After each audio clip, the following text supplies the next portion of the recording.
this nuclear for climate, like I think this is a very I think this is kind of like a global campaign kind of thing that is there, like it's going on in many countries, that nuclear should be is a part of the solution for climate change.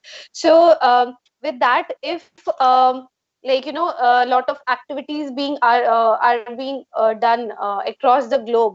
So I would like to ask, if there are any future plans for Win India, and how like they plan to collaborate in future with national organizations, like we have several national organizations, nuclear based, like INS is there, then Indian Youth Nuclear Society is there, then Indian Young Climate Forum is there. So such kind of organization, and as well as international organizations like IYNC or IAEA.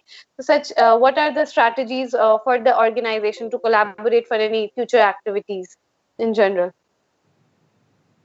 Thanks, Sunana. I think as Win India, the understanding is very clear that we want to do dissemination of correct information in a credible format, and therefore linking up with like-minded organizations which also, have similar missions and visions would be the way to go. Because if you have to do an outreach, it's better to go through an organization which is already established, has its own membership, and it will give us a better forum to do our own outreach. So definitely we will be reaching out to all these organizations.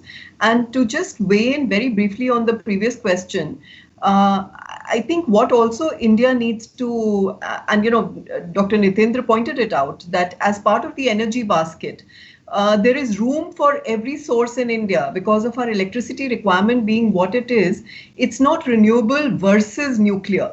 You need renewable and you need nuclear as well, because each one is fitting into a different requirement of the kind of electricity sources that we have. And each one has its own pros and cons. So we need to understand that where are we building these power plants, that goes into deciding whether it should be a nuclear or it should be a renewable. But also, while hybrid plants have been referred to, which is essentially to say that wind and solar are intermittent sources of electricity and you don't have them available all the time, whereas you need base load.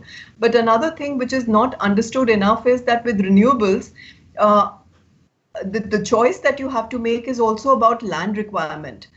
For instance, what you see, recently the Prime Minister inaugurated the largest solar park in India, which is in Rewa, which is spread over 1,400 hectares of land. Compared to that, the Kakrapar power station is only about 1,000 hectares, out of which 500 hectares is a green belt.